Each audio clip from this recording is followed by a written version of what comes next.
Well, welcome back. This is the Prophet's Den, and I just want to share today about something that some people are talking about. It's the what is called the 3 days of darkness.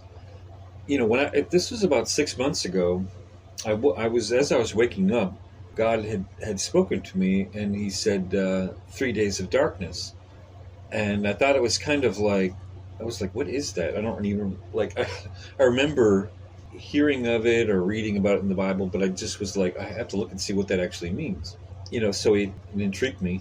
In Exodus chapter 10, starting in verse 21, well, first I want to say that if you look at this passage in Exodus, this is like the first time that it's really mentioned 3 days of darkness or a period of darkness. And this is always, anytime you mention there's darkness that is from God in the Bible, it always mentions some form of judgment upon people that are supposed to be following God, or something like that, or people that are against the people that God has picked. So in this case, Pharaoh, just to talk over this, Pharaoh, he thinks at this point that he owns the Israelites, that they're his possessions to do what he wants, and it's like a form of entitlement, but also a form of slavery, actually. So in verse 21, it says, "Then the Lord said to Moses, stretch out your hand toward the sky, so that darkness spreads over Egypt, darkness that can be felt." So Moses stretched out his hand toward the sky, and total darkness covered all Egypt for 3 days. No one could see anyone else or move about for 3 days. Yet all the Israelites had light in places where they lived. Then Pharaoh summoned Moses and said, "Go worship the Lord. Even your women and children may go with you. Only leave your flocks and herds behind." But Moses said, You must allow us to have sacrifices and burnt offerings to present to the Lord our God. Our livestock too must go with us. Not a hoof is to be left behind.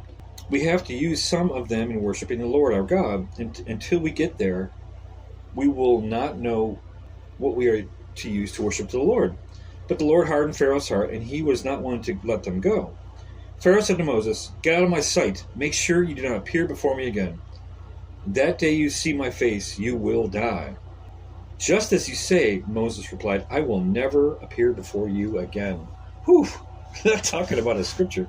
And so after this, the last plague was the plague of the firstborn, where God takes everybody that didn't have blood on their doorposts. So this is a pretty serious thing that he's talking about here. But obviously, again, you could look at how hardened Pharaoh's heart was. He looked at these people as his slaves, where God was trying to free these people. One of the things I wanted to talk about too was that there are other examples of. You can look at Acts chapter 22, verse 6.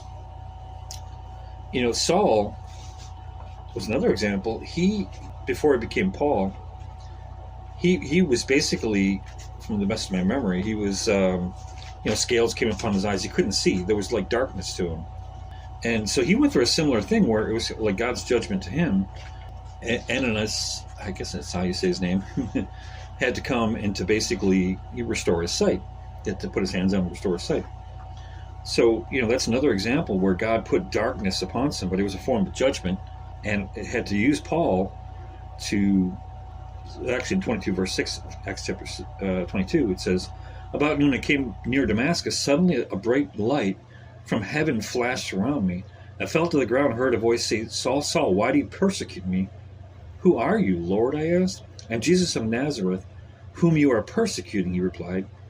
My companions saw the light, but did not understand the voice of him who was speaking to me. 'What shall I do, Lord?' I asked. 'Get up,' the Lord said. 'Go into Damascus. There you will be told all you have been assigned to do.' My companions led me to the hand of Damascus, because the brilliance of light had blinded me." And then Ananias helps him. So this is another example of darkness that was given. This is on an individual level. And there's also other examples. I'll give you some other, I'm not really going to read these ones, but Matthew chapter 27, verse 45, there was 3 hours of darkness when Jesus, that's his darkness, came over the whole land. From the 6th to the 9th hours, 3 hours of darkness in Matthew chapter 27, verse 45.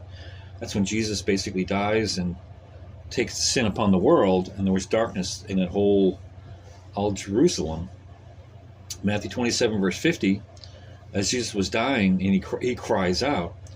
It says, the curtain temple was torn in two, top to bottom.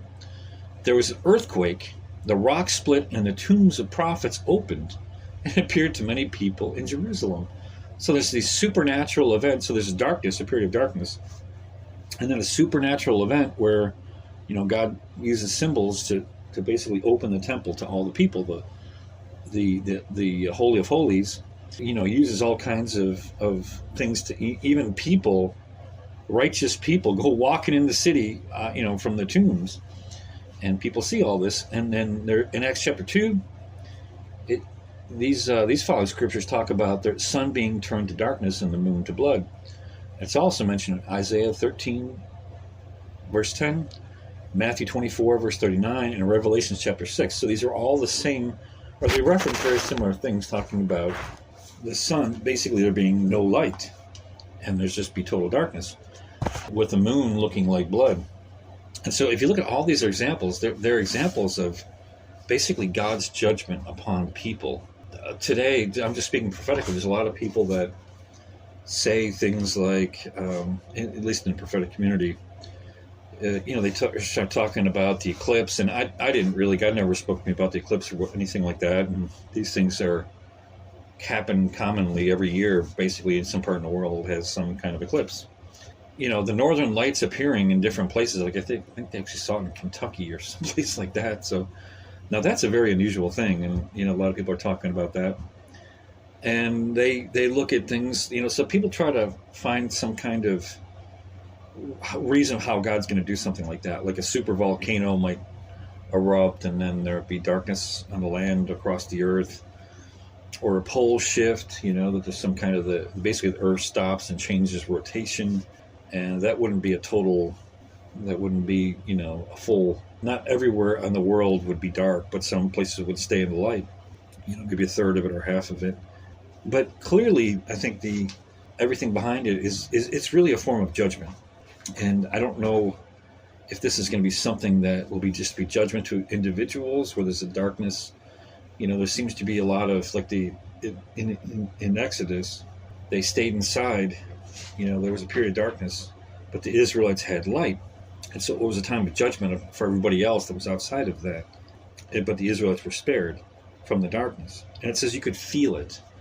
It was a darkness that could be felt. And so I just want to, share that, because I think that there is a form of judgment that's coming upon a lot of people. And there is a darkness that will come upon people, whether it's just you look at people's eyes and there's darkness, or if there's a physical darkness that God actually does for 3 days. If there's something where, there is a physical darkness coming upon the earth, where the whole earth is dark for 3 days, you have to take precautions. You should always have a couple days of water. We're coming into a time now where the grid could go down at any time. There could be attacks. There could be, all kinds of things in the world going on where they could do, the internet could go down. There could be all kinds of space warfare with the satellites and stuff like that could literally take things down. Or if there was an attack in the United States, so you should really have a couple days of water, that type of thing, food, with a canned food or whatever. These are always smart things to do, because you just never know when something could come to you. Candles. I always have 2 extra batteries for my phone, so that I always have a couple charged batteries that I could throw in there and be able to use. So I have a couple days worth of electric, if I need to.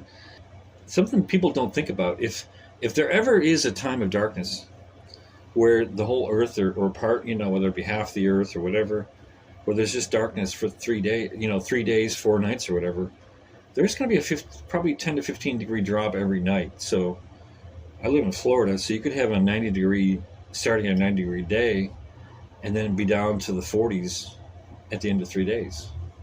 This is kind of common sense, but people don't really think about this stuff. So anyways, a lot of people are predicting this kind of stuff, but in my, I just look at if God is going to bring a form of judgment upon this earth, because of, you look at, I think it's Luke 24, it talks about Jesus come back, and he uses examples of Sodom and Gomorrah, and he uses examples of Noah and the flood. And so these are things where you should have some preparation, but also, you need to be close to God. You need to have a good relationship with God, and be really working on hearing from God. That's the most important thing to get you through these times. So I hope that give you a little bit of insight, gets you closer to God, because obviously God, this is going to be some form of judgment that God's going to do. It's going to be a judgment upon people that are opposing Him, as they said in Exodus 13. Anybody that's fighting against God's true followers is going to see judgment, a form of judgment. So anyways, hope this encouraged you. Hope it encourages you to be closer to God, and to basically to get right before God, but also to really cultivate that relationship with God for yourself. So we'll talk to you soon. Thank you.